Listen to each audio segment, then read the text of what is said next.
Olha só, Fernanda, hoje eu não podia deixar de falar, né, sobre o que a gente está vivenciando, né, da tragédia que tem acontecido aí das enchentes do Rio Grande do Sul e o que que isso pode acarretar em termos de saúde mental, né? Porque muitos problemas estão ainda por vir, eu acho que o pior ainda está por vir, mas da saúde mental, o que que a gente tem para esperar disso daí? Então, uma das coisas que pode acontecer e fatalmente vai acontecer é o transtorno do estresse pós-traumático, que é definido como um sofrimento psíquico que provoca uma intensa ansiedade e sintomas desagradáveis em pessoas que sofreram algum tipo de trauma. Ou seja, por trauma a gente pode conceber aí abusos, violência, acidentes, catástrofes naturais como essa que está acontecendo agora. Em suma, qualquer evento traumático que tenha colocado a sua vida ou a de terceiros em risco ou que tenha provocado aí um medo, uma sensação de medo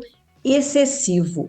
Então, o transtorno de estresse pós-traumático, ele pode ser vivenciado não só por aquela pessoa que tem a ameaça real, né, de morte ou de agressão, mas também de ver terceiros sofrendo ou tendo a vida ameaçada, ver familiares, ver pessoas próximas morrendo ou serem ameaçadas de morte, ou até mesmo isso pode acontecer, como eu vou falar sobre os sintomas, nos socorristas que estão tendo contato com eventos traumáticos sucessivamente, com perdas, com sensação de impotência, com uma sensação de uma ansiedade, de um medo intensivo. Então, o TECT, que a gente chama, né, que é o transtorno de estresse pós-traumático, ele geralmente acontece assim, 9% da população vai apresentar esse transtorno aí em algum momento da sua vida, e todos os anos, 4% anualmente vão apresentar esse transtorno. Ah, é, doutora Ana Luísa? Não. Por quê? Sim, ele é comum, né, Fernanda? Ele é mais comum do que É. a gente imagina. Mas para fazer o diagnóstico, a gente tem que fazer o link entre o trauma e os sintomas. Os sintomas têm que ter ocorrido depois desse trauma, não necessariamente acontecem logo após o trauma. Às vezes podem demorar meses ou até anos para surgir, mas tem que ter uma ligação entre uma coisa e outra. O médico, né, o psiquiatra, ou o profissional de saúde que vai atender, ou o psicólogo, ele tem que excluir outras causas, como uma ansiedade, uma depressão, uso de drogas, uso de álcool, que pode estar influenciando nos sintomas, e fazer aquele link ali entre o trauma e os sintomas que eu vou descrever. Ok. Eles podem atingir crianças, eles podem atingir várias pessoas de várias faixas etárias, em gravidade, em intensidade diferente. Eles têm que acarretar um grande prejuízo, né, um prejuízo significativo na qualidade de vida da pessoa, e ela apresenta alguns sintomas, por exemplo, reexperiência do trauma. O que que é isso? Repetidas vezes a pessoa vai ser tomada por pesadelos, por lembranças, por pensamentos intrusivos, repetitivos, que relembrem o trauma, como se ela estivesse rememorando e revivenciando de novo aquele trauma vezes e vezes e vezes seguidas. Então, ela começa muitas vezes a esquivar, a fugir de situações que sirvam de gatilho. Por exemplo, essas pessoas que sofreram essa enchente, elas podem ter sintomas toda vez futura, por exemplo, que começar a chover, que começar a dar trovoada, Sim. elas podem ter o sintoma, porque a memória, a solidificação dessas experiências traumáticas, ela fica prejudicada. Então, é como se todas as vezes a memória estivesse sendo colocada na sua mente. Então, você vai revivendo aquilo ali, consequentemente, várias vezes com um sofrimento significativo, você vai evitando tudo que se ligue àquele trauma e tendo alguns sintomas físicos e emocionais. Por exemplo, pode acontecer taquicardia, insônia, dor de cabeça, ficar suando frio, e no termos de saúde mental, emocional, né?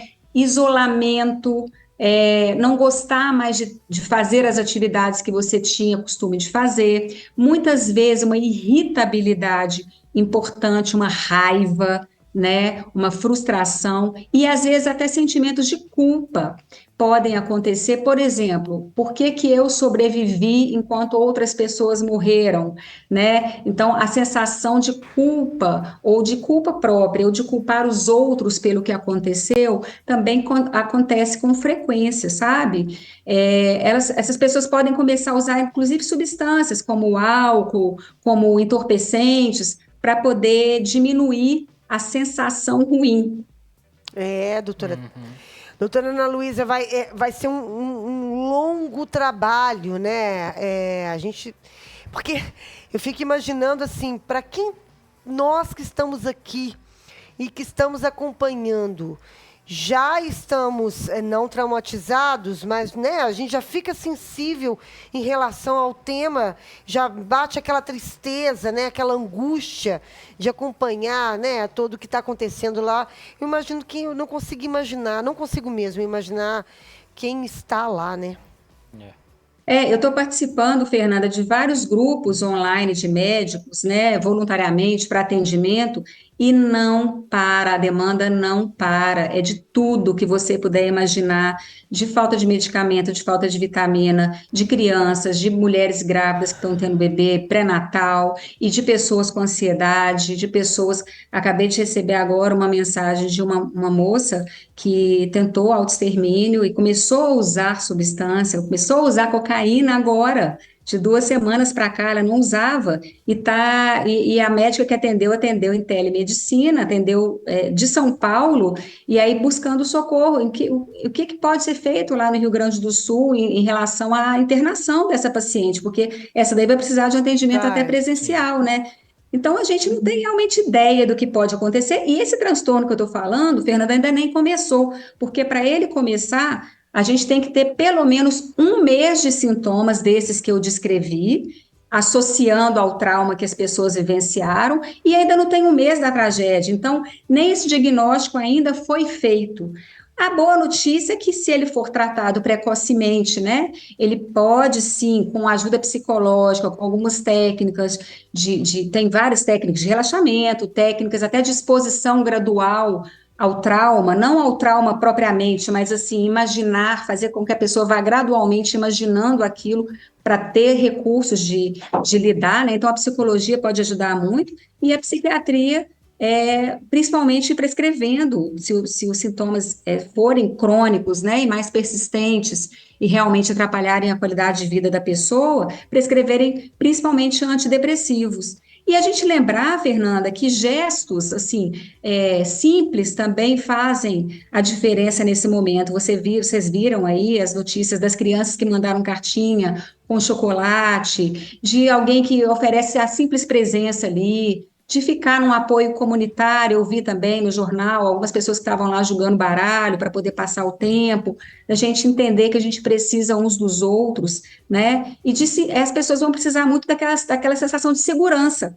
Não só a segurança mesmo, né, de que ela está segura no ambiente, os familiares também, mas de segurança emocional também, que tem alguém para escutar, que tem alguém para acolher, que as pessoas estão juntas ali. Isso tudo o ser humano precisa muito, ele sentir que ele não está sozinho, né? Então, realmente, eu também estou como você, eu não consigo nem imaginar, eu não sei nem, eu queria estar lá pessoalmente ajudando, e a forma que eu consegui foi essa de me inscrever para atender online voluntariamente, de fazer campanhas para doações, porque a gente não faz ideia do que deve ser perder tudo. E quando eu falo tudo, não são só os bens materiais, né? Muitas vezes, muitas pessoas perderam entes queridos mesmo, mas também a memória. A pessoa perdeu a história da vida dela. Ela não tem um documento, ela não tem uma foto, ela não tem uma lembrança de algum lugar que ela foi ou de algum presente que ela recebeu. É tudo. Então, a gente realmente não consegue mensurar o que isso aí vai dar pela frente em termos de saúde mental, né, gente? Infelizmente. Doutora Ana Luísa, o nosso tempo acabou. Deixa eu te falar uma coisa. Quem quiser saber sobre esse grupo, quiser indicar para alguém, né? Enfim, que está lá no Sul, quem conhecer, gente que está lá no Sul que precisa, Que grupo que é esse? Como é que faz para acessar esse grupo? Olha, tem dois meios, né, Fernanda? Pode entrar no meu Instagram, doutora.analuiza, com Z, ponto, prates, e eu quero deixar meu telefone, porque às vezes é mais fácil a pessoa ligar para mim, que eu passo diretamente, eu já incluo a pessoa num grupo, né? Se algum médico está me escutando aqui, algum psicólogo que quiser se voluntariar também, toda a ajuda é válida. O telefone é 319 9786 0703.